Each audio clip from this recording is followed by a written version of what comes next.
Hello guys, my name's Ryan, and today I'm going to be doing a review of Assassin's Creed Syndicate. Now basically, I'm just going to be going over what makes this game good, and then also unfortunately the things that bring this game down. So let's just get on with it then.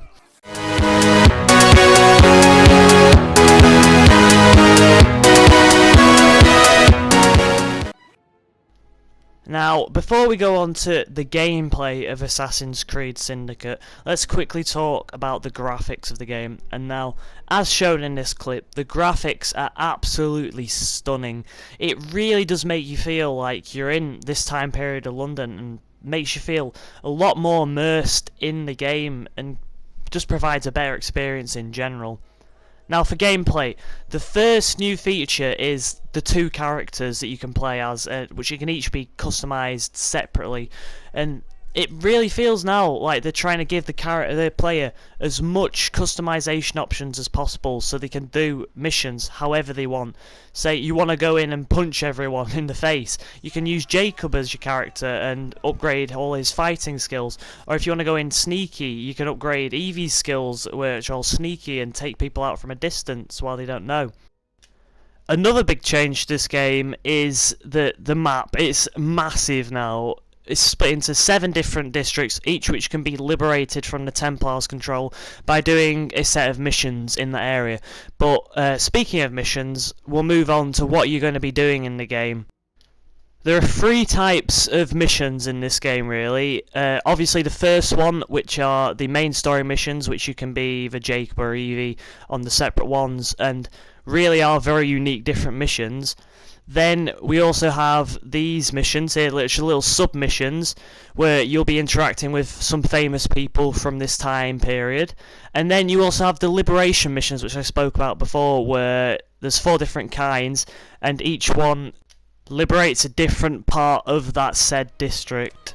Now, in such a big map, they're going to have to make a way to get around quicker. And in this case, it's the new carriages in the game, which aren't just for travelling around. They can be used in street races where you can earn more money, and in the case shown right now, they can be used for some really cool action sequences where you can climb atop them and fight to the death on top of the carriages, and then just make really elegant, like, escapes, really. It's a really good new mechanic.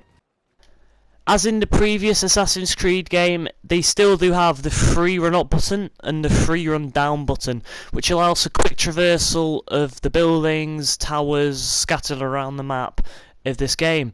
But they also do have a new way which is even quicker, and that's the grappling hook, which allows you to get up buildings in about 2 seconds. It really allows for the gameplay to be sped up a bit.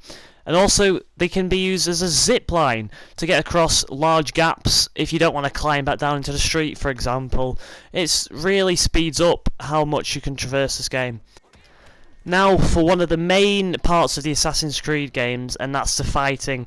And once again, they really haven't disappointed us with this. It's even more fluent than the previous ones, and that's really saying something. And with the added weapon system, which you can choose from the cane swords, the kukrais, or the knuckle dusters, each will have their own different stats and multi-kill finishes, which are a new cinematic option that's added in when you unlock the skill, where if you've got 2 or more people near death, you can perform these multi-kills on them. And it's really cool. It makes your character feel so much more powerful in this game. And the fact that you can choose from 3 different types of weapons really makes it feel like, you know, you've got the choice in this game. Now, before I go on to some of the disadvantages in this game, let's just quickly go over the menu, which has 4 important options. The inventory, where you have the weapons, as mentioned before, where you can have the knuckle dusters, the cane swords, and the kukrais, each with the different stats, which get better as you get at higher levels.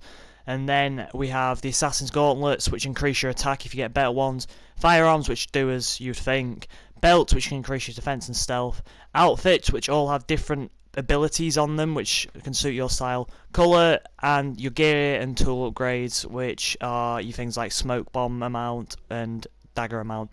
Then the new part is skills, which, as mentioned before, you can upgrade them individually for each character, and this really allows you to customize each character in a different way to make sure you always have the right character for a set mission. So if you need to go in and beat people up, you can upgrade some of the mutilate skills or some of the life skills, so you'll be better at that. Or if you need to go in sneaky on your other character, you can upgrade your stealth options and your maybe throwing knife ones, which really allows for a good deal of customization in this game.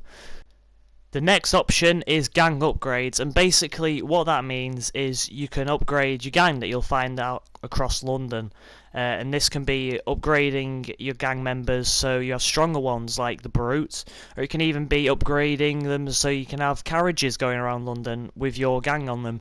This can be really helpful if you get in a sticky situation. You can just run away on one of the carriages, or maybe even just get some people to help. And finally, crafting is back in the game. You can craft gear, which goes from gauntlets, which you can craft, as mentioned before. Most of the weapons are crafted, and also capes and belts, which you can craft as well. And upgrades is what you'd expect, things like how many smoke bombs you can carry, how many knives maybe, or maybe how good your medicine is effective-wise. Now, unfortunately, there are some disadvantages to this game.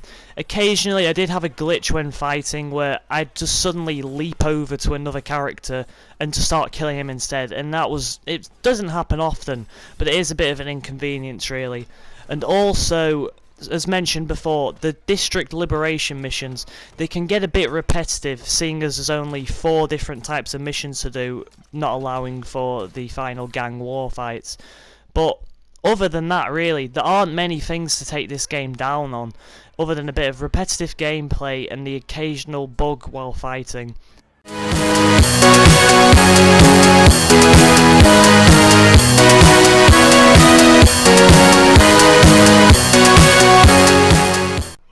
Now for my verdict of the game.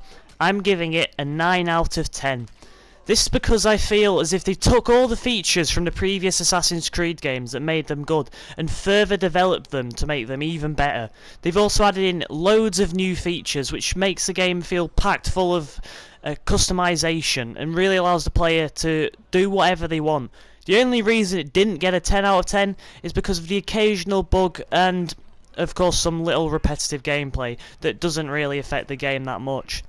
Thanks for watching the video, guys. If you would like to see more videos like this, please like and subscribe to the channel for more gameplay videos and reviews.